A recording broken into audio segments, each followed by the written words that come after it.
Okay, here we are, Matthew Russell Lee, Inner City Press, here at the Southern District of New York Courthouse.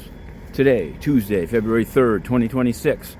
Now, we're covering the Alexander Brothers trial, and yesterday, worlds collided because the inclusion of the three Alexander brothers, one misspelled in the Epstein files, was raised as a grounds for mistrial. We reported over the weekend. As soon they unsealed, and we reported it. It's a kind of one of the complaints logged in had to do with Elon, Tal, and Allen, meaning Elon. Oren was spelled right. Tal was spelled right. Elon was spelled as Allen. So they were in there. So the defense raised it, and at the end of the day, Judge Caproni asked each juror, one by one, if they'd come across anything about the Alexander brothers outside of what was said in the court.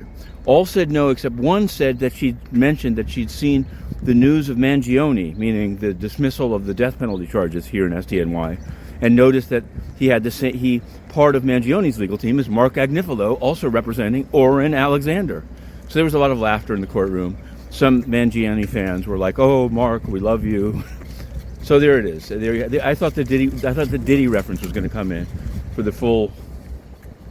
In any event, we're going back in. It's quite harrowing, to tell you the truth. Yesterday there were two more victims. One was the one whose birth certificate was fought about, that came from what's now Ukraine, underage. But the defense was saying, since you can't get the birth certificate, you can't prove she's underage. But it seems she was underage. And the other one was Hampton Horrors. We have the book out, Hampton Horrors. Check it out, because it was a precursor to yesterday's testimony about True Hampton Horrors. We also uncovered, as we said we would, Jrue Holiday's testimony in the Brian Cohen trial. Jrue Holiday and his wife, a soccer player, invested with Cohen, then of Morgan Stanley. They agreed, and this I don't think reflects well, I'm sorry to say. He's a great passer, many assists, but he bought a dying man's insurance policy. He agreed to pay in something like $1.5 million in order to get $10 million when the guy dies. I'm not sure that this is the kind of investment you need to make, but he was selling it. Brian Cohen was selling it, and Jrue was buying it, and then Brian Cohen took the money, and the rest is history. FINRA complaints, criminal prosecution.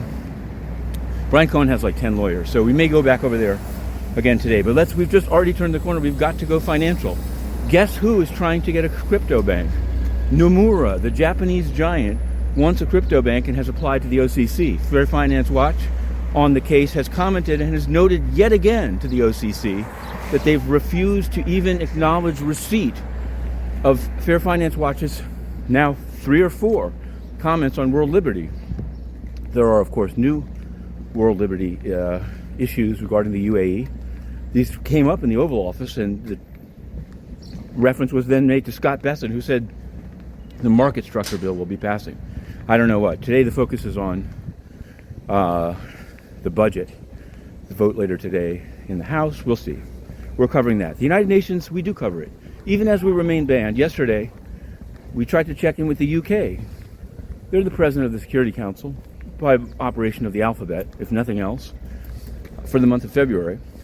Their chargé d'affaires had a press conference, but he refused to even answer a simple email about, among other things, Venezuela, Iran. There's, of course, the Online Safety Act 2023, a censorship vehicle of the UN, of the UK. We've written to the U.S. mission and said this better not be repeated in March. We have scoops. We have a scoop today. We haven't published it yet about UNMIC. The UN is full of corruption and waste. There are some who say that they're trying to eliminate it or claiming credit to having eliminated it. First step, don't ban the press. The UN is totally corrupt and full of censorship. We're heading in for the Alexander brothers, maybe some Cohen if we can get it in there. To be continued.